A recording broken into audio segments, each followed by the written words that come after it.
Welcome to Kevin Deal Photography, where I take you on my journey through photography. On today's episode, we're going to do an in-depth real-world review of the Canon R5 MKII.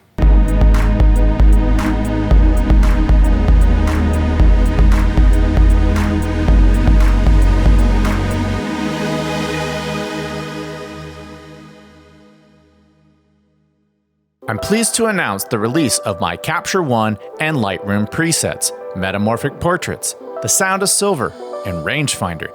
These are all available for purchase at my website. Go to kevindealphotography.com or check out a link in the description below. And now, on to today's episode. Welcome to today's episode. If you're not familiar with Kevin Deal Photography, we do gear reviews, tips, techniques, and tutorials, and sometimes we dive into film. If any of that sounds appealing to you, click the subscribe button below. The Canon R5 MKII is finally here, and I cannot even begin to tell you how excited I am to talk about what I hope is going to be my new workhorse camera. I was fortunate enough to be asked by my good friend Vanessa Joy and Canon to film the behind the scenes for the launch event for this product. While it was an honor to be selected to participate in this event, I'm in no way sponsored by Canon, so as you hear my opinions throughout this video, they will be done from the standpoint of independence and by somebody who paid full price for their R5 MKII. Speaking of the R5 MKII, FedEx just dropped mine off, and I'm going to open it up right here, right now. Don't make me cut you. So for all of you who just take pictures of your boxes and post them online, here's my box. Okay, let's open it up. Ooh, this very nice anti-static cloth that it comes with. Kind of reminds me of Kleenex, to be honest. Ooh, there she is. Absolutely gorgeous. I certainly cannot wait to run my R5 MKII through its paces. But first, let's talk about the objectives for today's review. I literally just got the camera, so there are going to be features and aspects of this review where I cannot possibly make a determination without long-term use. Those aspects I'll cover down the road in a long-term review. But because I've been a Canon user for the better part of 2 decades and have been using this camera's predecessor, the original R5, for the last 3 years, there are some aspects where I can make immediate judgments. And so this review is going to be based on a mix of areas where I feel qualified to make those judgments and the discovery of using new features for the first time. Another recurring theme throughout this video is whenever I feel it's necessary, I'm going to pull out my old friend, the original R5, and do a comparison. I wouldn't consider this a proper review without comparing the new R5 MKII to its legendary predecessor. Because there is no doubt some of you who are watching this video who are on the fence about an upgrade. I will dabble in the technical aspects where it is unavoidable, but the bulk of this review is going to be real world use, shooting projects. Because I'm in those Facebook groups and I follow those YouTube channels where we geek out about technical specs. But the whole reason we geek out about those technical specs in the first place is because we worry about how they impact results. On this channel and in this review, we're mainly going to focus on results. But while I will harp on the real world use, in order to set up this review, let's go over the specs. The Canon EOS R5 MKII is the latest high megapixel full frame camera for the Canon R system. It boasts a 45 megapixel BSI stacked CMOS sensor, and it has a 5-axis in-body image stabilization. Its ISO range is 100 to 51,200 and can be extended from 50 to 102,000. The Digic X processor dual pixel CMOS autofocus takes advantage of the latest and greatest autofocus algorithms, and it even borrows iAutofocus, which used to only be found on the R3 and is now also found on the R1. It has a 15 frame RAW pre-shoot, which can be done in electronic shutter. It can do 30 frames per second in electronic shutter with up to 200 frames of JPEG or 93 frames in RAW. With mechanical shutter, it can do 12 frames per second, 760 total in JPEG or 230 frames in RAW. On the internal video side, it can do RAW, 12-bit, 8K recording with up to 60 frames per second. There are no recording limits. It can now do 4K 120 frames per second with audio embedded in the file. It also borrows video features from the Canon Cinema line, which includes C-Log 2. It utilizes a combination of both CF Express Type B and SD cards. It has a single full-size HDMI port. It utilizes the new multi-hot shoe as well as the new LPE6P battery. On the audio side, you can either do 2 channels 16-bit 48 kHz AAC or 4 channels 24-bit 48 kHz LPCM audio. It's constructed of a magnesium alloy body. Its dimensions are 5.45 by 3.87 by 3.48 inches or 13.84 by 9.83 by 8.84 centimeters. It comes in at a weight of 1.64 pounds or 746 grams, and it comes in at a street price of $4,299 US. Wow, that's a lot of upgrades and specs to rattle off, but for those of us who don't need a camera like the R1 or the R3, this is the flagship camera for us. But enough talk. As a portrait photographer, I cannot wait any longer to use the new Canon R5 MKII out in the field. Let's go do a portrait session right now.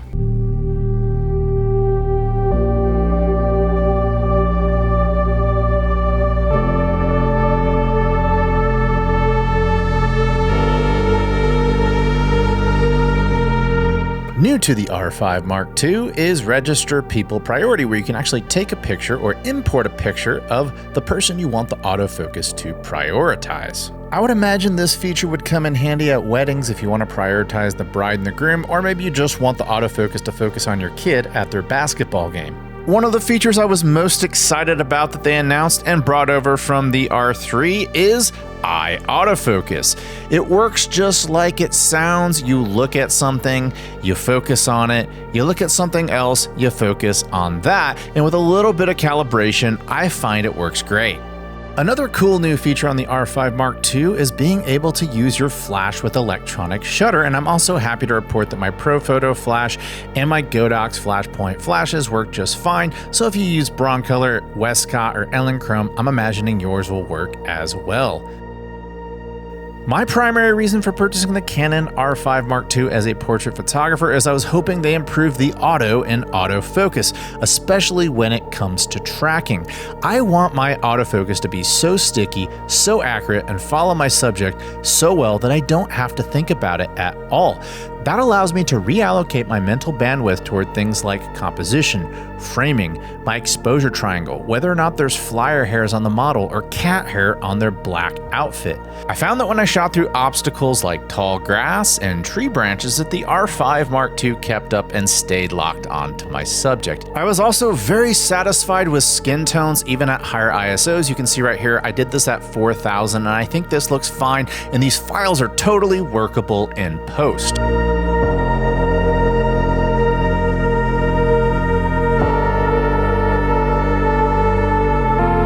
But let's take this camera into more challenging environments. Let's shoot some street photography as dusk turns into night.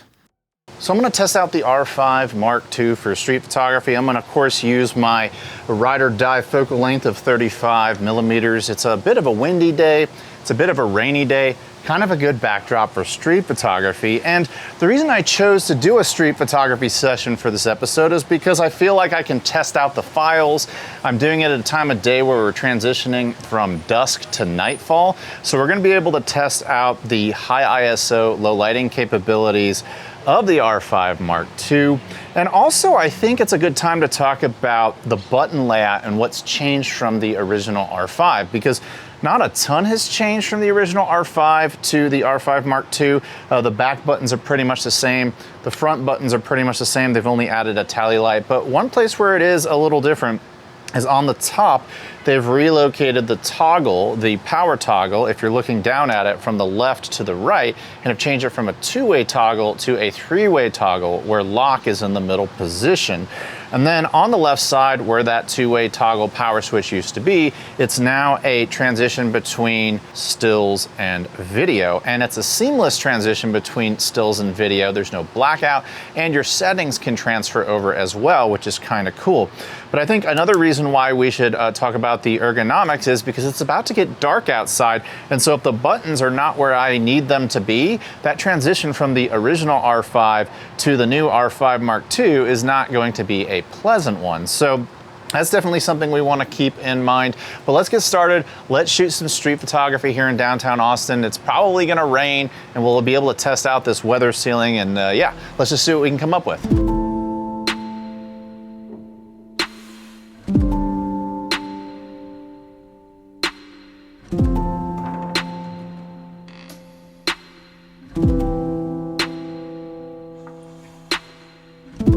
I found the files of the R5 Mark II to be easy to work with in post-production. As you can see right here, I'm using my rangefinder presets on these files, and I think they look fantastic. However, I shoot RAW, and I know a lot of you shoot JPEG, so here is a JPEG straight out of camera. I think the JPEGs look beautiful. I also tested out the tracking at night in burst mode, and it worked flawlessly.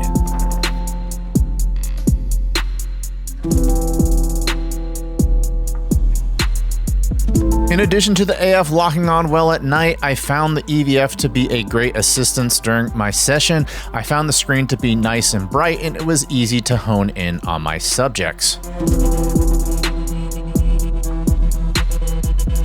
Okay, so you see these two examples right here. The one on the left was taken with the R5 Mark II, and the one on the right was taken with the R5. Now, I will say that they weren't apples to apples in terms of perspective. I was just walking around. I did one horizontally, I did one vertically. They're almost the same distance apart, but they were both taken with the same settings, and they were both taken with the RF 16mm 2.8, which is an okay lens, but not an amazing lens. And I did that intentionally because I didn't want the lens to do the heavy lifting. I wanted the sensors to do the heavy lifting. So ISO 6400, 1/80th of a second at f11. And as you zoom in, we're at 100% right now. Which file do you prefer? In my opinion, I see the one on the left looks a little cleaner in terms of noise. As I kind of zoom in over these unfinished areas of the building, to me, this looks cleaner at 6400 than this one does. Now, they're not from the same perspective, so it's not an apples to apples comparison, but I can definitely tell when I zoom in that I prefer the one on the left much more. So now I whipped out my nicer lens this time, the 35 1.4 VCM, and we zoom in and let's see which one we like better. So as I look, let me let these things process inside. And by the way, I say process, I just mean render.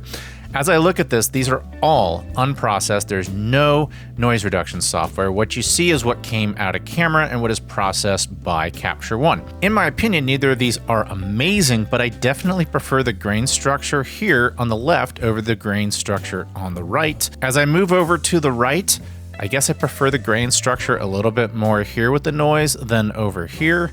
And then as I go up on this building, I think I prefer the grain structure here over the grain structure here, but barely. It's not a huge difference. But overall, I do prefer the one on the left. And the one on the left, once again, is the R5 Mark II, and the one on the right is the R5. Now, there was some chatter online that there was a dynamic range hit, but I'm not really seeing it. You really don't see those dynamic range hits when you properly expose things. These were intentionally underexposed about a stop because I really wanted to bring the noise out. So let's take a look at this file. This file right here, we zoom in. Wow, that's pretty clean, don't you think? I think that's pretty clean, and well, this was actually taken at ISO 2000, which once again proves that if you expose things properly, high ISOs are a tool, not an obstacle. If you expose your images properly, the R5 Mark II will create clean files. So now you look at this example right here. On my original R5, I felt comfortable shooting at about a 15th of a second handheld. This was shot handheld at 1/6 of a second. And as I zoom into 100%, look at how sharp that detail is. That is pretty impressive. So my overall opinion for street photography is in less than ideal lighting environments at higher ISOs, it does a great job. If you're able to properly expose at higher ISOs, it does an amazing job. And if you want to take your shutter speed down and try to keep your ISO down, you can get stellar results because of that in-body image stabilization. So I'm here in downtown Austin on Lake Austin, and I'm gonna be able to test out the R5 Mark II for wildlife. There's wildlife all over the place, birds.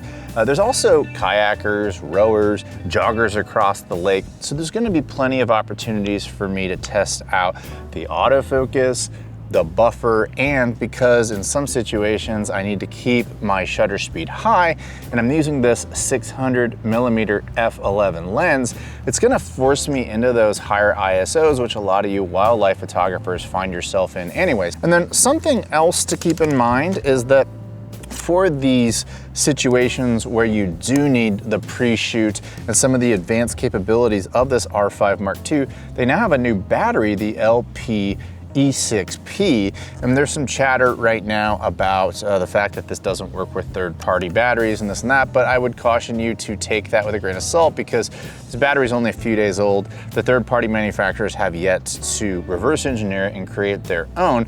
Those older batteries, I think it's like the 3rd generation, the original LPE6, does not work with this camera. And then your features are limited if you use the H and the NH models. So if you want the full capabilities of the R6 Mark II, you have to get the LPE6P battery. Of course, if you're gonna buy a $5,000 camera, I personally wouldn't get the third-party batteries. I would just spend the $80. They didn't really increase the price of the new battery over the old battery, so I don't really see the benefit of not going with the one that's absolutely designed to work with it. But I would imagine in the coming months and the coming weeks, we are going to see some third-party batteries. So anyway, I'm gonna see about the subject to detect. I'm gonna go auto. Okay, here comes some rowers. Let's see how this buffer works. We're in mechanical shutter right now. Let's go with the yellow shirt. There we go.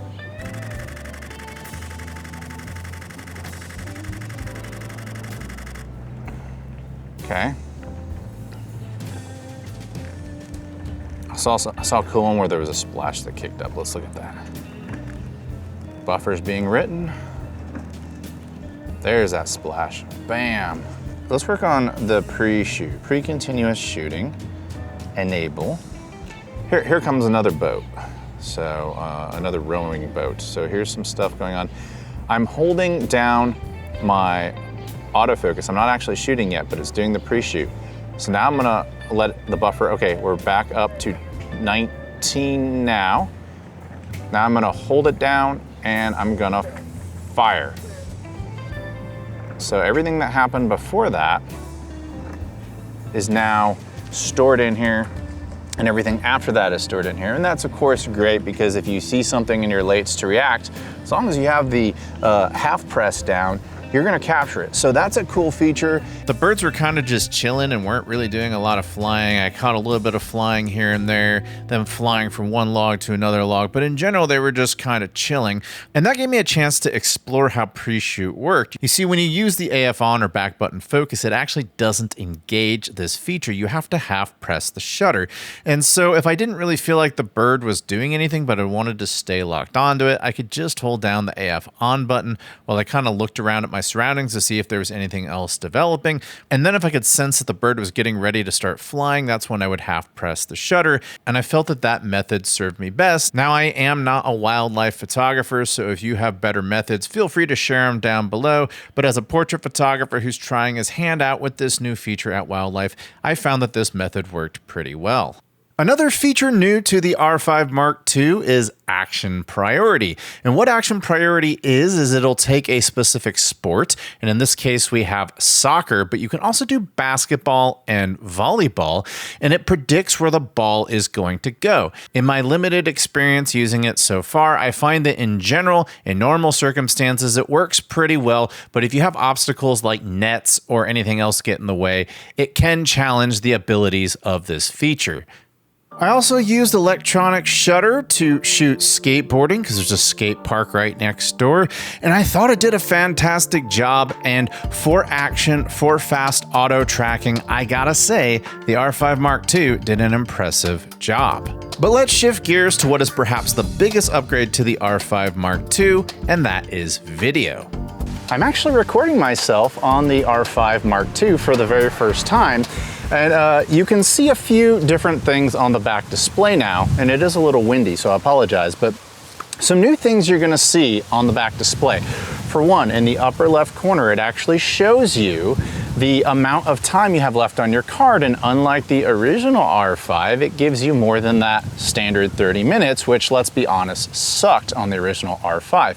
Additionally, you can do both line and RGB waveforms, which you can see in the upper right corner, which I like much better than the standard histogram. There's a tally light that comes with it. There's also a red box that goes around the display, which is great, so you know that you're recording. So we're gonna test out the autofocus. I'm gonna test out the eye autofocus. I'm also gonna test out 120 frames per second, which you can actually now have audio embedded in. You can take it out in post and slow it down, which is all really cool.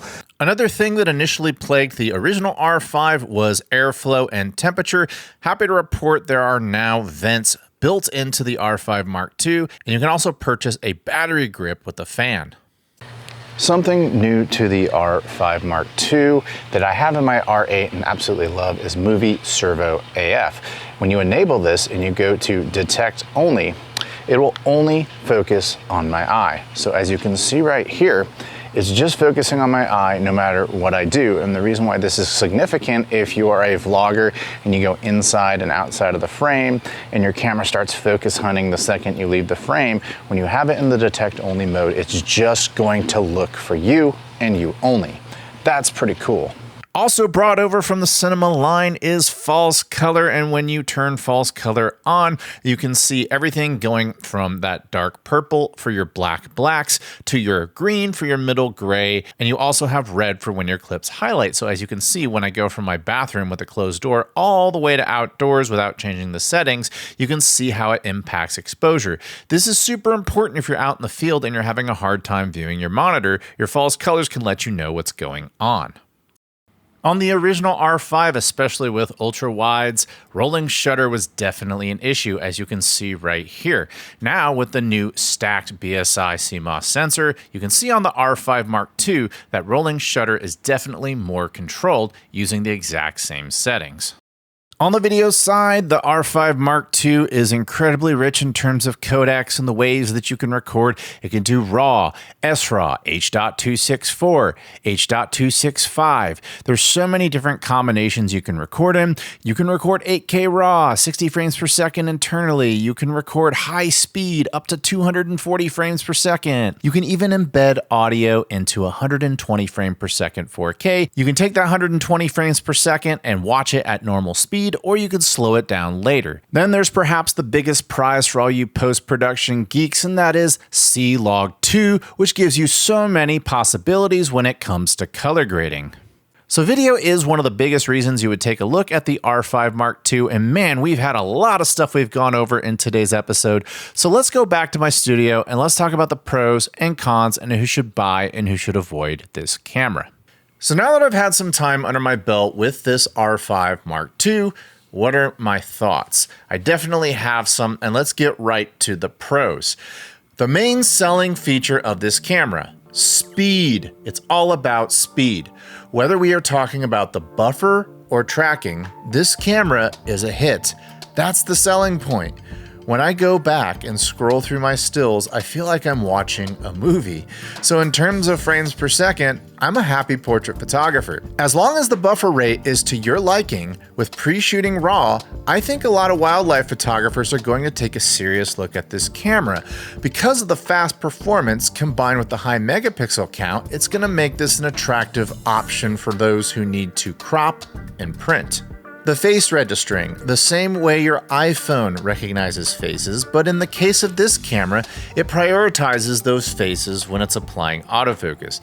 That's pretty cool. In terms of physical feel, familiarity is a pro on the R5 Mark II. The camera button layout is practically the same as the original R5, so if you're like me and you have an original R5 as a backup camera, Outside of the top of the camera, most of the placements are exactly the same. In addressing the top of the camera, yes, in the first week I fumbled on my R5 Mark II because they relocated the power switch and inserted that two-way photo video toggle. But after a week, I was no longer fumbling on the Mark II. Instead, I was fumbling on the original R5 and was upset about the lack of photo video toggle, which is proof to me that wanting the newer layout means the newer layout is better to begin with. For those of you who want to shoot JPEGs, there's actually a bunch of pros about this camera that I didn't test. Blur detection. It rates your images based on how sharp they are. The advanced noise reduction, upscaling. Those are all pros for those of you who are JPEG shooters. I just happen to shoot on RAW, but I wanted to make sure I addressed that for those of you who do shoot JPEG. Another JPEG-centric feature I didn't test but appears to be a pretty awesome pro is the dual shooting mode, where you can be both in video and in stills, and you can adjust it to a single shot or a burst mode, so you can actually capture JPEGs while you're shooting video. On the R5 Mark II, Canon claims they reduced the rolling shutter by 60%. For practical use, I never really ran into an issue with rolling shutter. As you can see in this example of this airplane, at 1/8,000th of a second, on the electronic shutter, all I see is a frozen propeller. No warping. A lot of people were hoping this camera and the R1 would have a global shutter, but I haven't really run into practical reasons why I would actually need a global shutter. This stacked BSI sensor seems to be good enough for practical use. I've always been a mechanical shutter guy, but after using the R5 Mark II for the last couple of weeks, the electronic shutter is starting to win me over, especially now that I can use it with flash. New to the Mark II is this lime green menu. What is it, might you ask? Well, on the old R5, you had to navigate to a bunch of different tabs to find customization options for the camera while you're shooting. They decided to take these customization options and roll them all into one menu. I look at this as a pro because I feel like it better organizes the menu system. Now, what you see right here is the old Canon R5 menu navigation. You'd have to go to DCIM, then 100 Canon, and then here you would see your CR3 RAW files and your MP4s all mixed into the same place. I found that to be kind of a pain when you're doing importing. So down below, you can see right here, this is the new R5 system, and you still have your DCIM, and here you'll find your CR3s, but notice there's no MP4s because those are all under the XFVC and then Real, and then here's where you'll find all of your video files. So I actually like this new organization system. I think it makes a lot more sense, so I'm going to go ahead and throw that under the pros. Speed and autofocus are two of the three biggest upgrades on this camera, with the third being video. Integrating the cinema codecs, the addition of C-Log 2, waveforms, false color, proxy files, and embedding audio into 120 frame per second files are all giant leaps in the right direction for a professional hybrid stills and video camera. This may very well steer people away from the R5C because for many, it may have enough. You get 8K video up to 60 frames per second, oversampled 4K, cool tracking features like movie servo detect only, which basically means you're always in focus at all times while you talk to the camera, and if you leave, it's actively looking for you to come back. I really like that. But not everything is amazing about this camera. There are some areas where it left me wanting, and we're going to address those right now. While Canon has the best menus in the business, I was actually taken by surprise as to how much they changed the R5 Mark II menus over the original. The addition of the lime green menus, which seems to be a compilation of customization options that are either new or pulled from other menus, is a welcome addition. But Canon decided to throw in some confusing decisions by renaming certain parts of the menu or moving selections around. So if you're coming over from the original R5, you're going to initially be frustrated and you're going to have to get familiar with the menus. And some menus are simply gone. So in the main tabs on the original R5, they'd have shoot 1, shoot 2, there would be numbers in the tab system. Those are all gone now and they just use little dashes. That's not that hard to get used to. You may not have even noticed, but they are definitely gone. Also, there's case 1, case 2, 3, and 4 for your servo modes and stills. Those have been simplified down to just an auto, a manual, but they still maintain the tracking sensitivity, the acceleration, deceleration tracking faders. Those are all still there. And then in the video mode, they've renamed things. So like movie recording quality is now called movie recording size. Where you used to find your Canon log settings, where you do your Rec 709 and your 2020 and all that, that has been renamed to custom pictures. So if you just bought your R5 Mark II and you spent the last half hour looking for C-Log 2, that's where you're gonna find that. I've personally found the renaming and relocating of things to be a little frustrating, but I am getting used to it day by day.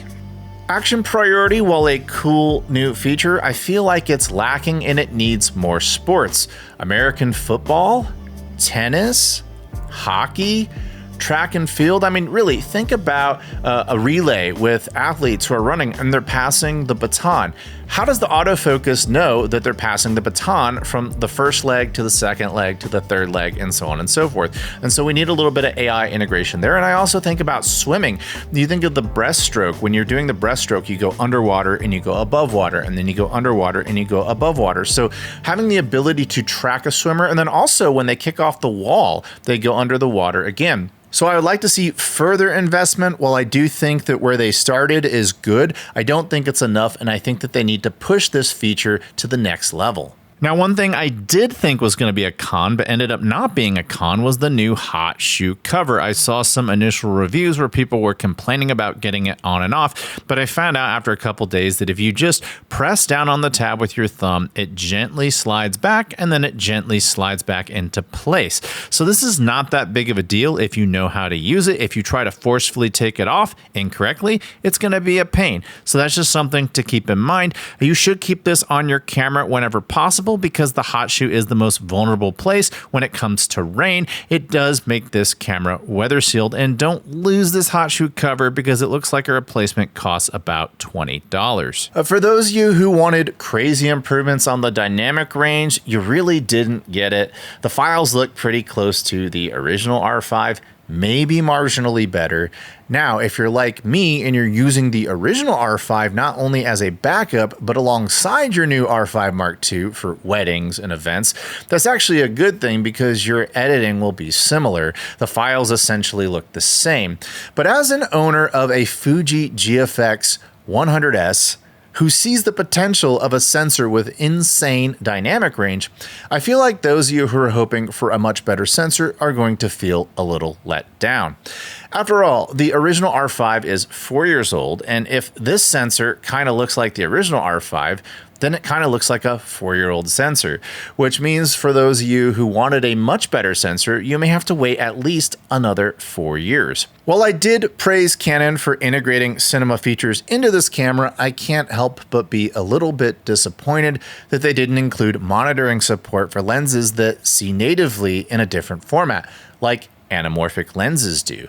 This is a feature found on all of Canon's cinema cameras, but with the exponential growth of the hybrid and stills shooter, I can't help but be a little bummed out about this exclusion. Additionally, I know this is a pie in the sky wish, but like my Fuji X100VI, I think all hybrid cameras should come standard with internal ND filters, and that's a hill I will die on. So who should buy this camera?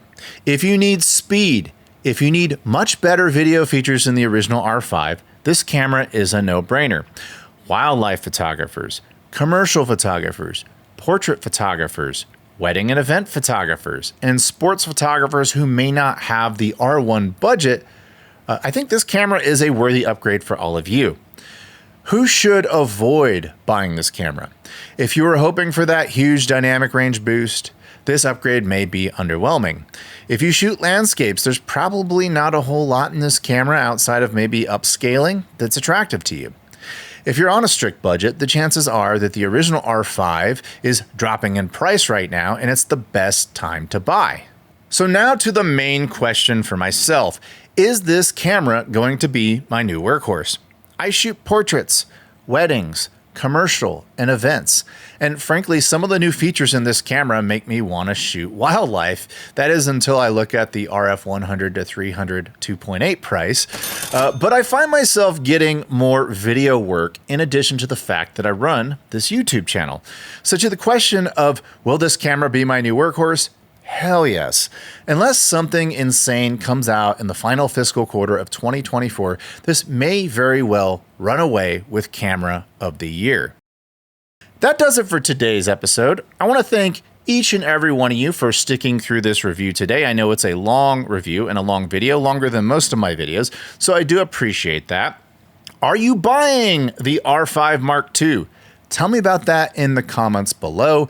And if you like this channel, I humbly ask you to click the subscribe button below. And if you like the presets that I used throughout this video, I actually sell those presets for both Capture One and Lightroom on my website. I'd appreciate it if you give a look to that, and I'll leave a link in the description below. And until next time, I'll talk to you soon. Bye.